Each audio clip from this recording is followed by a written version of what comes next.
Protegido por muros altíssimos, cada templo era um enorme complexo, onde moravam milhares de pessoas, homens e mulheres igualmente, porque não havia distinção de sexo.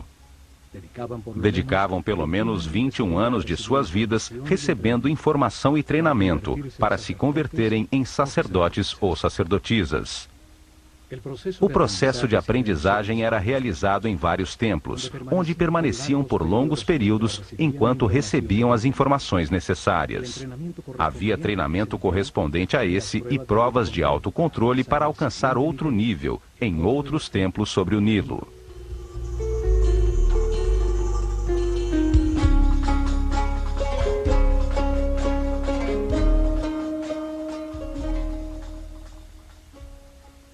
Cada templo era uma biblioteca viva com informação especializada.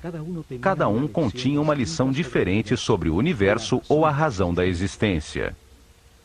Cada templo continha em seu interior um tema sagrado distinto, com informações que dão sentido a tudo que existe.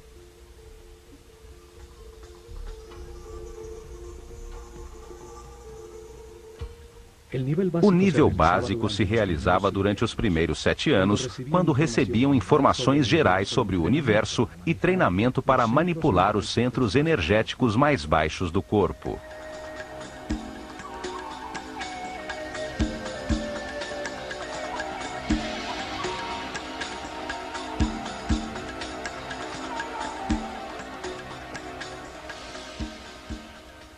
Havia templos como o de Kom Ombo, dedicados a entender a necessidade do universo dual e polarizado, para permitir à mente comparar entre extremos opostos e assim compreender a verdade.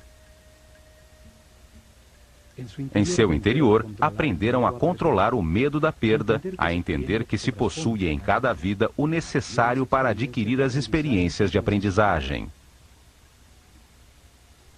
Tinham instalações que despertavam o medo da morte para aprender a controlá-lo e entender que a morte é apenas um passo para outra experiência. Em túneis com água e crocodilos, grandes alturas, lugares fechados com serpentes, os iniciados provavam a sua determinação. Lá receberam a informação para superar o medo ao abandono, os instintos de agressão e defesa, a entender a existência de programas mentais inconscientes que geram reações automáticas para poder controlá-las. No templo de Luxor, em Tebas, transmitiram os conhecimentos que tinham sobre o funcionamento do corpo e o treinamento para que a consciência se identificasse com ele.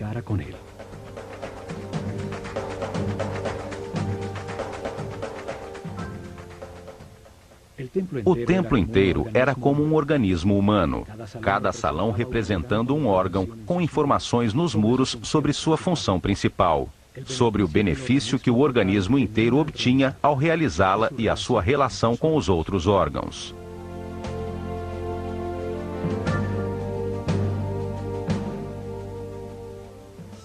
Em seu interior, realizavam exercícios de concentração e de movimento, levando a sua mente a cada órgão, até que o corpo inteiro estivesse consciente e os manipulasse à vontade como um excelente instrumento. Vários templos, com sacerdotisas de Néftis e Ísis, se dedicavam a transmitir informações e treinamento sobre as percepções físicas, as emoções e desejos carnais, sobre a diferença das emoções superiores, a intuição e a inspiração. Aprenderam a transmutar as paixões e as sensações do corpo, com o poder do espírito, a elevar a consciência e sua depuração vital, a solicitar a canalização de energia e inspiração de espíritos em planos mais evoluídos para despertar a criatividade. Muitos templos, como o de Hathor, em Denderá, estavam dedicados às ciências, astronomia, astrologia e matemática. Em seus terraços, se dedicavam a registrar os céus, a entender as diversas energias que cada constelação emite e os efeitos que produzem. Seguiam dia a dia os desígnios das estrelas, controlando a duração do ano solar, a data exata da enchente do Nilo, o momento em que a Terra mudou da Era de Touro para a Era de Áries e os lugares que afetam o processo de evolução.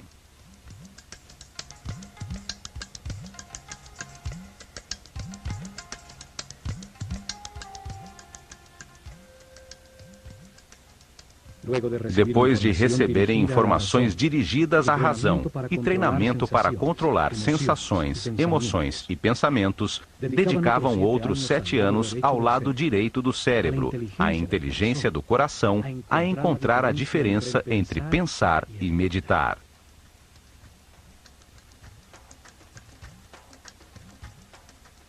O templo de Karnak, o maior do Egito, estava dedicado à consciência, a analisar as forças que a moldam, a entender o processo de evolução e a acelerá-lo, utilizando conceitos, palavras, sensações, pontos exatos ou movimentos.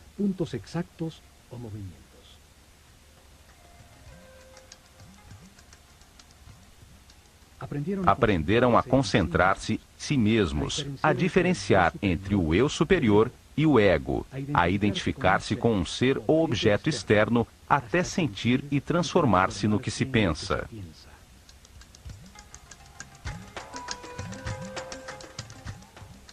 Realizavam exercícios de telepatia em lugares próximos, depois à distância, num momento determinado do dia, até aprenderem a comunicar-se mentalmente a qualquer hora.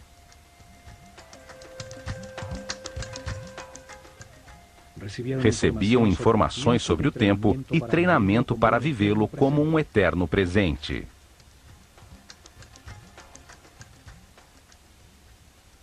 Entendiam que pensar é comparar para conhecer e que quando se sabe tudo, não se pensa nem se compara. Aprendiam a mudar de estado ou nível vibratório, a manejar as circunstâncias externas, conseguindo o equilíbrio emocional como uma decisão mental interna.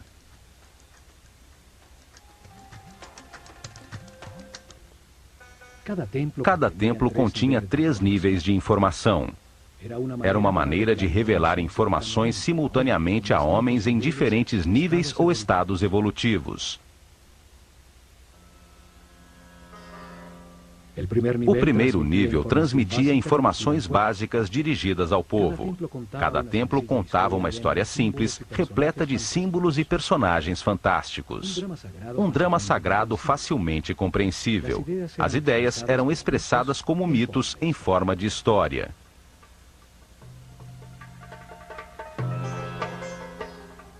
O mito, a história fantástica, foi utilizado como método para revelar ao homem um mundo que ele só entende imperfeitamente. Os mitos ganham vida quando se acredita neles. Inventavam personagens com características simbólicas, com formas que trazem à mente sua função e atividade principal, que participavam de histórias simples e parábolas que contam verdades sobre a natureza humana sem a aridez e a abstração da filosofia ou da metafísica. O povo recebeu a informação sobre cada tema sagrado ao conhecer a história central de cada templo, ao conhecer as fraquezas e forças de cada personagem, as circunstâncias que atravessam e a maneira como os resolvem.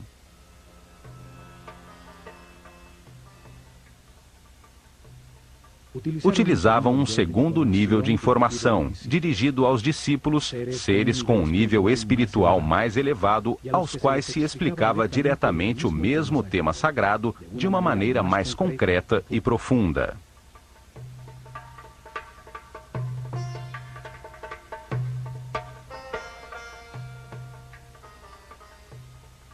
Para isso, utilizavam as cenas descritivas do mito, talhadas nos muros do templo.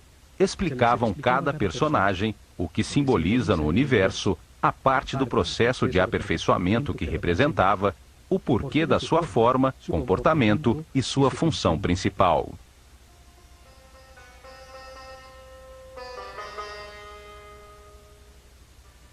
A sabedoria dos sacerdotes do Olho de Horus fica evidente na história contada por cada templo e nas formas que utilizavam como símbolos.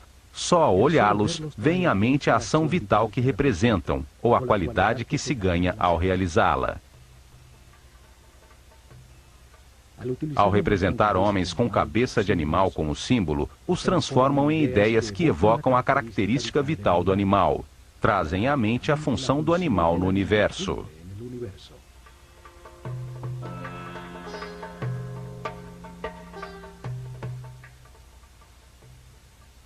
Um homem com cabeça de chacal adquire as suas características, seu instinto de orientação no deserto. Seguindo as suas pegadas, chega-se sempre a terras cultivadas. É, portanto, um excelente guia. Cada símbolo evoca uma simbologia. A forma simples de um pássaro evoca na mente o voo, a liberdade. Um disco solar sobre a cabeça de um homem fala da sua iluminação, da sabedoria que irradia, da informação que tem, do nível da sua consciência.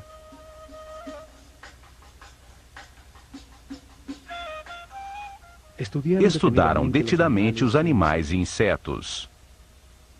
Assim, reuniam um profundo conhecimento sobre a sua vida, sua atividade principal, suas necessidades vitais, os hábitos que desenvolviam para supri-las, sua dieta alimentar, a duração de sua gestação, seus hábitos sexuais e o sentido principal da sua existência.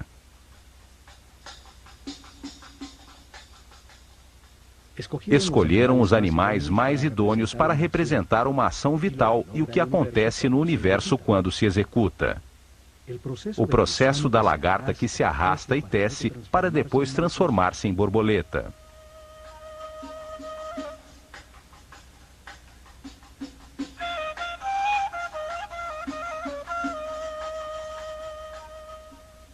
De todos os pássaros, o falcão é o que vê melhor. Tem um cérebro óptico com a vista mais perfeita e desenvolvida. Por isso, é escolhido como símbolo para representar essa função vital, o sentido da visão. Uma figura humana com cabeça de falcão é um ser que tudo vê, que domina o panorama, vendo perfeitamente cada um dos detalhes em que foca a sua atenção.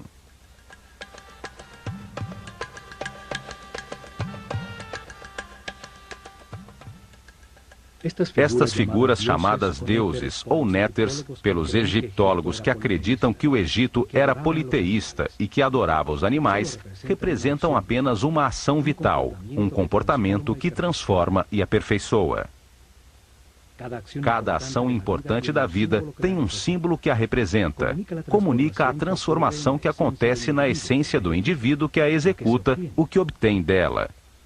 Um par de braços indica a adoração, um par de pernas a ação de andar, uma boca a ação de falar.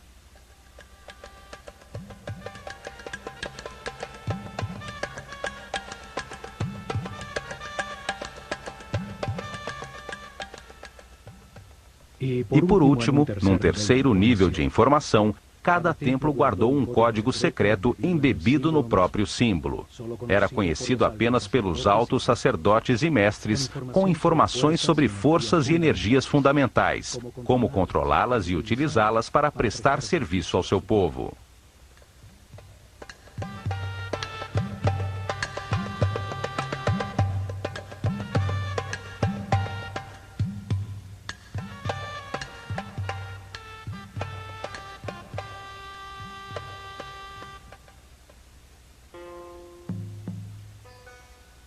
Em templos como o de Horus, em Edfu, o sumo sacerdote levou seus discípulos mais evoluídos a deslocar sua consciência no tempo, abrindo o inconsciente para reviver e compreender as vidas passadas em seu processo de reencarnação.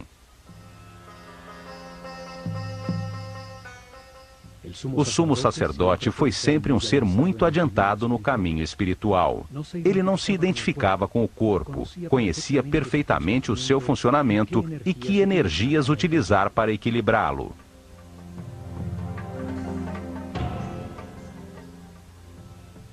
Controlava do centro nervoso no alto da cabeça o mais alto nível de energia vital.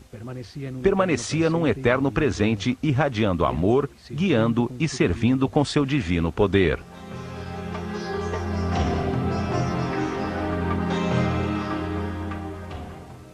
A matéria apenas recebe, se contrai. Dar é irradiar. Esta é uma característica vibratória do espírito. Os seres de cada nível recebem e transmitem aos níveis inferiores. Em seus salões, entenderam que a realidade se compõe de 7 níveis de energia vibratória, 7 correntes energéticas com 7 diferentes níveis de poder ou força.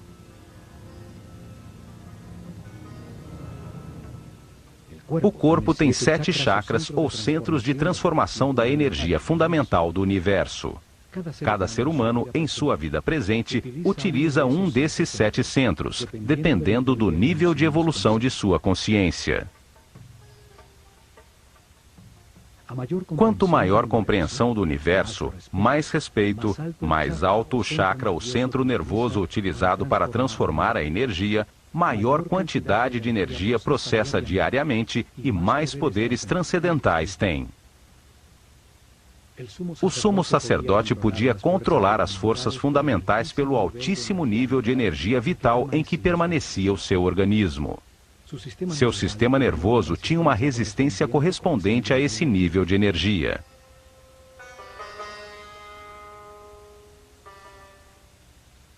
Assim, em todos os templos do Egito, os iniciados receberam informação e treinamento, aumentaram paulatinamente seu nível de energia vital e, de maneira correspondente, o nível de resistência dos nervos de seu corpo.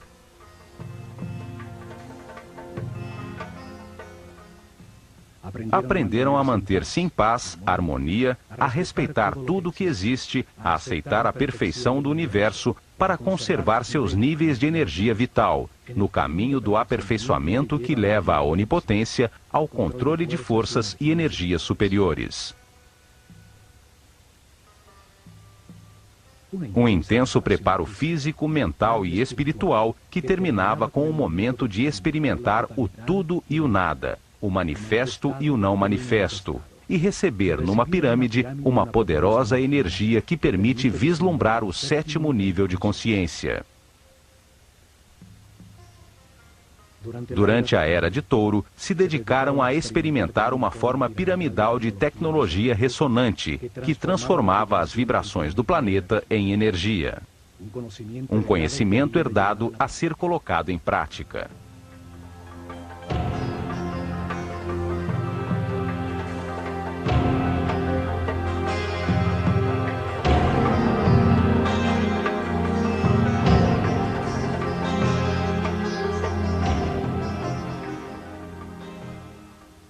Colocaram maciças formas piramidais de milhões de toneladas em pontos nevrálgicos sobre a malha eletromagnética do planeta. A massa piramidal, que continha milhões de partículas de quartzo, vibrava com a Terra, produzindo energia pela fricção de suas moléculas, num fenômeno que hoje chamamos de peso elétrico.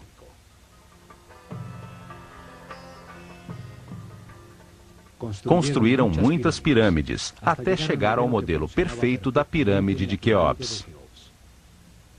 Seus corredores, galerias e câmaras transformaram essa energia em som, fazendo vibrar em níveis cada vez mais altos o que fora preparado física, mental e espiritualmente.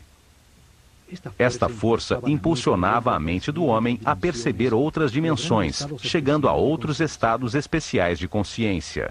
Com esta ajuda externa, os iniciados vislumbravam o 7º nível de consciência. Retornavam relembrando o êxtase obtido, as verdades verificadas, para transmiti-las a seus companheiros com palavras e ações. Em suas meditações posteriores, obtinham novamente esse estado de unidade sem movimento, até que essa situação se consolide definitivamente, e eles fiquem de maneira permanente no estado de Deus-Homem, sempre irradiando energia positiva de amor.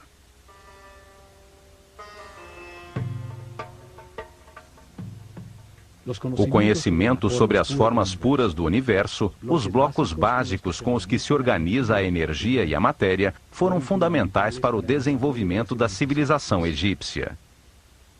Hoje chamamos essas formas puras de sólidos platônicos.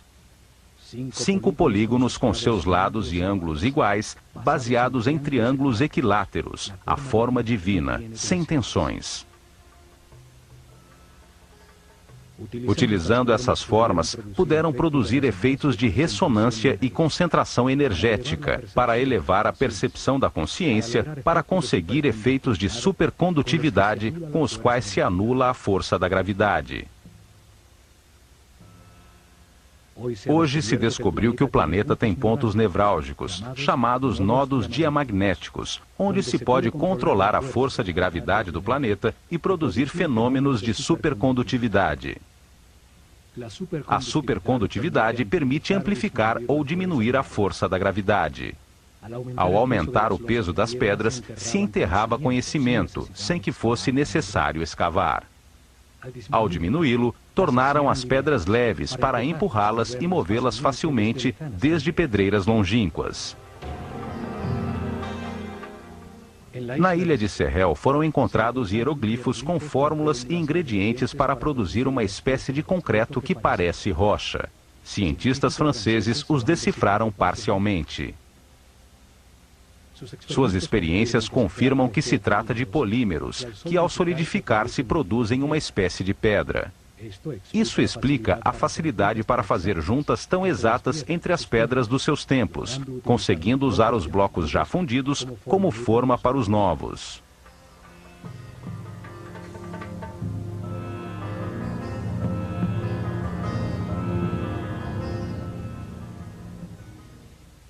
Mas o mais importante foi a sua visão de que a vida é um processo desenhado por Deus para ampliar a consciência do homem. Que o espírito do homem encarna repetidamente num corpo para compreender a harmonia pelos resultados de suas decisões.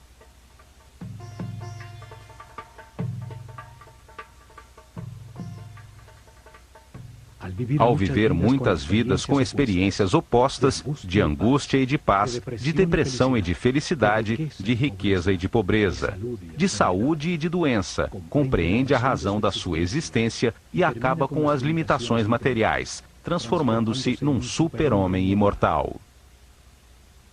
Um ser que não perde na morte a consciência ou a informação acumulada. Um espírito sábio ao final de um processo, que sobe outro degrau na perfeição do universo.